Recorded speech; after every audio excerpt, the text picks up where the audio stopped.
여러분 안녕하십니까? 계속해서 대구 경북 소식입니다. 고삐 풀린 듯 오르는 집값을 잡기 위해 정부가 주택시장 안정대책을 내놓았습니다. 종부 세율도 올리고 적용 과표도 확대하기로 했습니다. 주로 수도권 대책입니다만 대구 수성구도 규제를 받게 됩니다. 어떤 규제를 받고 효과는 어떨지 양관희 기자가 보도합니다. 역세권의 학군까지 좋다고 평가받는 대구 수성구 범어동의 한 아파트입니다. 지난해 6억 원대이던 84제곱미터 아파트값이 1년 새 37%나 올랐습니다. 며칠 전엔 9억 5천만 원에 거래됐다고 인근 공인중개사는 말합니다. 초기 관련지 발표 났을 때 당분간 조금 주춤하더만 다시 발표하고 한 1억 가까이 올랐죠. 내 주인이 부르는 게 값이죠. 대구 수성구 아파트 가격은 올해 누적 상승률이 6.36%를 기록해 서울 6.55%와 비슷했습니다.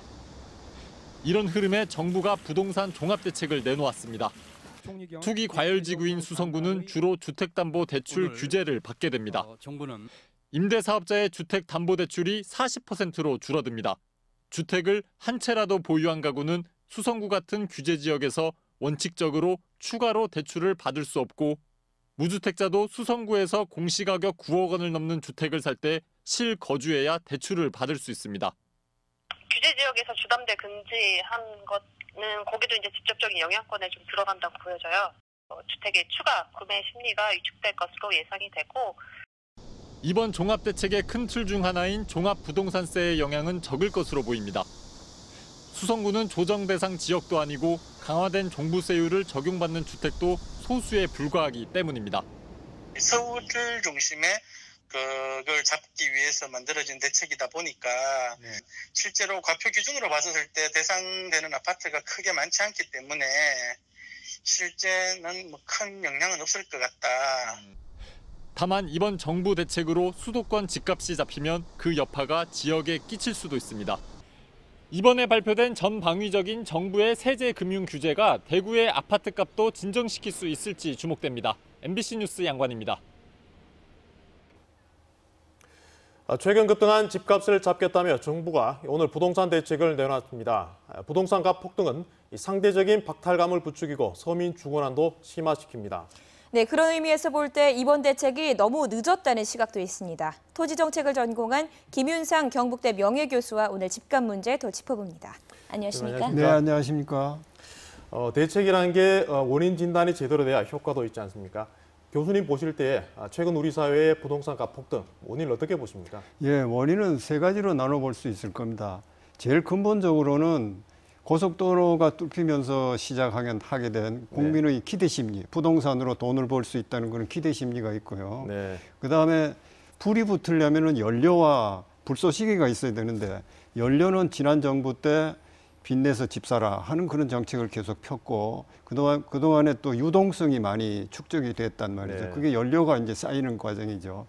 근데 이제 그 불쏘시개 역할은 현 정부 들어서 현 정부는 노무현 정부를 계승했기 때문에 부동산 투기에 적극적으로 대응할 것이라고 사람들이 기대를 하고 추첨하고 있었는데 작년 8.2 대책부터 시작을 해서 너무 미온적으로 나왔다는 거죠. 그러니까 사람들이 이제는 때가 왔다 하고 불이 타기 시작한 게 아닌가 이렇게 보고 있습니다. 네. 지금까지 정부 대책을 보면요. 집값을 너무 빠르지 않게 적당하게 오르게 하는 쪽에 초점이 맞춰져 있었다고 볼 수 있겠는데요. 오늘 정부 대책을 포함해서 과연 이런 정책이 대책이나 대안이 될 수 있을까요? 네. 조금 전에 말씀드렸듯이 세 가지 원인 중에 현 정부가 만드는 그 원인, 불쏘시개 원인, 그거는 뭐 지금까지 7번 대책을 내놓으면서 사람들이 뭐 내성을 가지게 됐다고 하더라도 좀 더 이번에는 굉장히 강력한 그런 대책이기 때문에 시장에 아주 좋은 신호로 갈 거로 저는 기대를 하고 있습니다. 그러나 그 나머지 두 개, 아까 말씀드린 나머지 두 개의 원인은 그대로 잠재해 있기 때문에 근본적인 대책을 세우지 않는 한 이런 사태가 다시 재발될 염려가 얼마든지 있다 이렇게 보고 있습니다. 네. 부동산 대책이 그 토지 불로소득을 없애서 집값을 잡자는 건데요. 그러한 정부 정책이 뭐 과격하다거나 아니면 뭐 자본주의 시장 원리에 맞지 않다 이런 지적도 나오고 있는데 그러한 부분은 어떻게 보십니까? 네, 그렇습니다. 그런 염려가 많죠. 그런데 교과서에 따르면 시장은 실수요에 맞는 공급을 마련해주는 그런 기구거든요. 네네. 그런데 지금 투기적 가수요 이것까지 만족시키는 그 기구가 아니란 말이죠. 네. 그런데 투기적 가수요를 없애는 제일 좋은 방법은 투기를 해봐야 남는 게 없도록 만드는 겁니다. 그게 바로 토지 보유세입니다.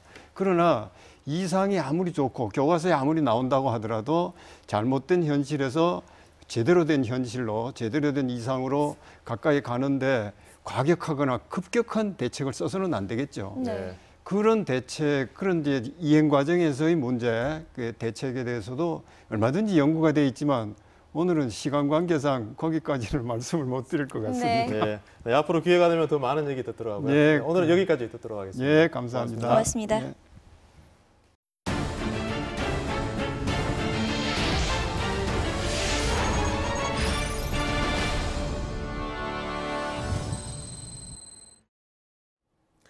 대구의 주택가 토지 9월 정기분 재산세가 3천억 원을 넘었습니다. 대구시는 주택가 토지 소유자에게 9월 정기분 재산세 3,123억 원을 매겼습니다. 9월 정기분 재산세가 3천억 원을 넘은 것은 올해가 처음이라고 대구시는 밝혔습니다. 재산세는 달서구가 685억 원으로 가장 많고 수성구 627억 원, 북구 451억 원, 동구 425억 원 순이었습니다. 구군별 재산세 증가액은 수성구가 71억 원으로 가장 많았고 달서구 64억 원, 달성군 43억 원, 동구 39억 원 순이었습니다. 최근 대구 교육 현장에 잇따라 불거진 미투 폭로는 학생 인권 조례가 빨리 만들어져야 한다는 주장을 뒷받침합니다. 인권 조례 제정에 미온적인 대구 교육계, 보수적이란 말을 듣는 이유기도 합니다. 이상원 기자가 보도합니다. 교육당국은 미투 폭로가 터져나오고 사회적으로 물의를 일으켜야 사실 확인에 나섭니다. 이른바 사후 약방문 대책입니다. 미투에 대한 근본 대책으로 학생 인권을 보장하는 제도적 장치, 학생인권 조례를 제정해야 한다는 주장이 제기되고 있습니다. 학생인권 조례 제정을 통해서 학생들의 인권에 대한 교육을 의무화하고 인권 옹호관을 두어서 인권 침해 사례에 대한 적극적인 구제와 예방 활동이 꼭 필요합니다. 현재 학생인권 조례가 제정된 곳은 서울, 경기도, 광주, 전라북도 4곳뿐. 대구는 2011년에 조례 제정 운동이 벌어졌지만 당시 우동기 교육감이 반대해 다음 해 대구 교육권리 헌장을 만드는 데 그쳤습니다. 인권 조례는 의회 의결을 거쳐 강제력이 있지만 권리 헌장은 구속력이 없어 있으나 마나합니다. 헌장이 있는데 헌장은 말 그대로 선언적인 성격을 가지고 있습니다. 즉 구속력이 없다는 이야기거든요. 조례는 법적 구속력을 가지고 있습니다. 그렇기 때문에 학생 인권을 즉 기본권을 침해하는 사안이 발생을 하면 그거에 대한 구제 조치가 당연히 이루어질 수 있는 거죠. 대구교육청은 교권과의 충돌을 우려하며 조례 제정은 시기상조라며 사실상 반대 입장을 보이고 있습니다. 강은희 교육감은 지난 교육감 선거에서 후보 3명 가운데 혼자만 인권 조례에 반대했고 교육감이 된 지금도 생각은 바뀌지 않았습니다.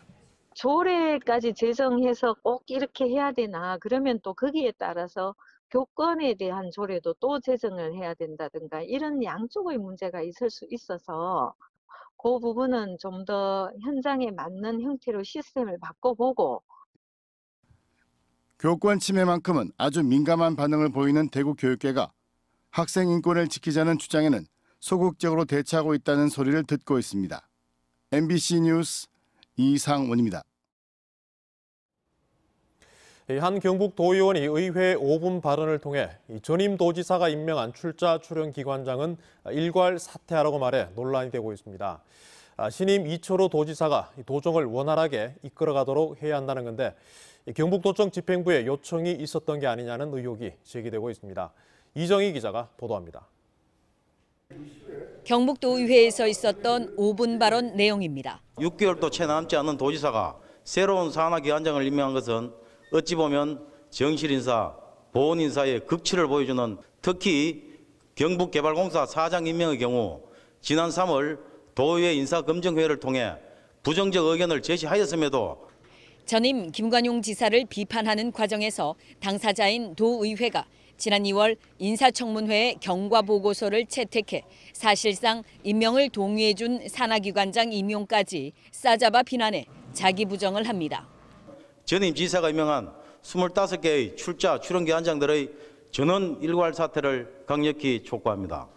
이철우 지사께서 주도적으로 도정을 이끌어 나가기를 바라는 출자 출연기관장 임명권은 도지사에게 있고 임기도 엄연히 보장돼 있습니다. 도정을 견제해야 할 도의원이 오히려 도청 집행부의 견해를 대변하는 듯한 발언은 적절치 않다는 지적이 나옵니다. 저도 좀 뜬금없는 거거든요. 어떤 동료 의원이 했는 거를 제가 또 여기에서 갖다 부탁하기도.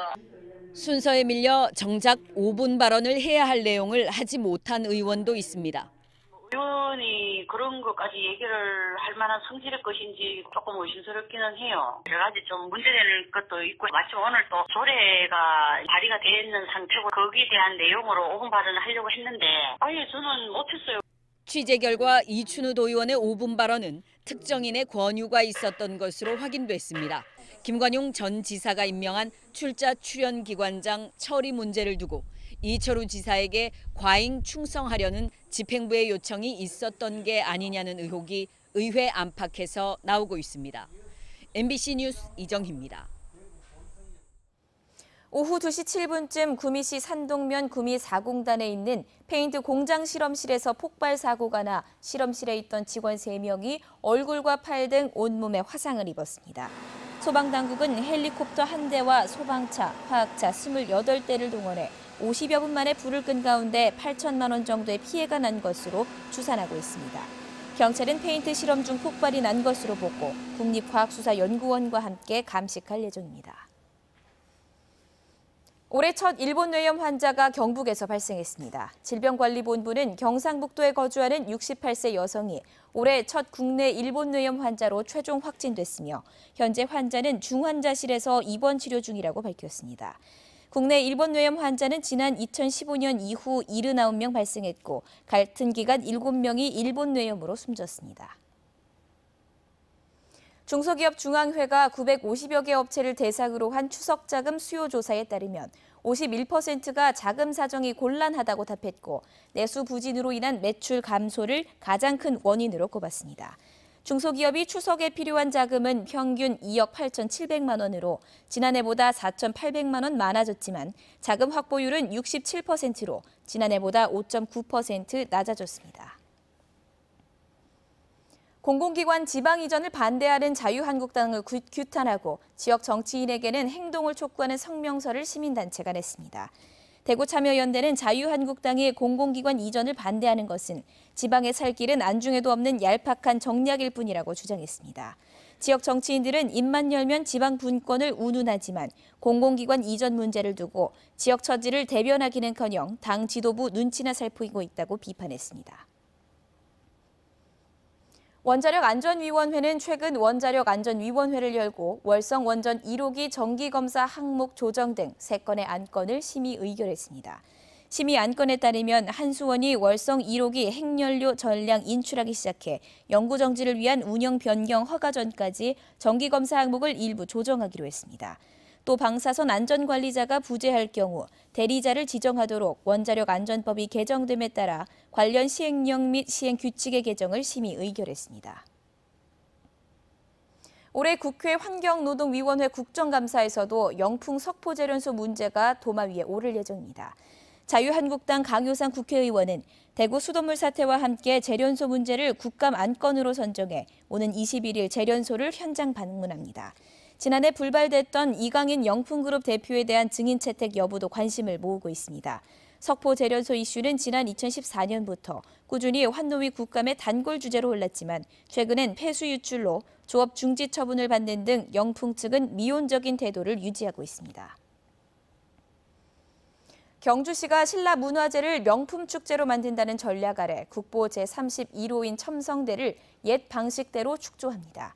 경주시는 월정교 북편의 축제 전까지 전체 27단 가운데 12단까지 만들고 나머지는 축제 기간인 다음 날 3일부터 9일까지 완성하기로 했습니다.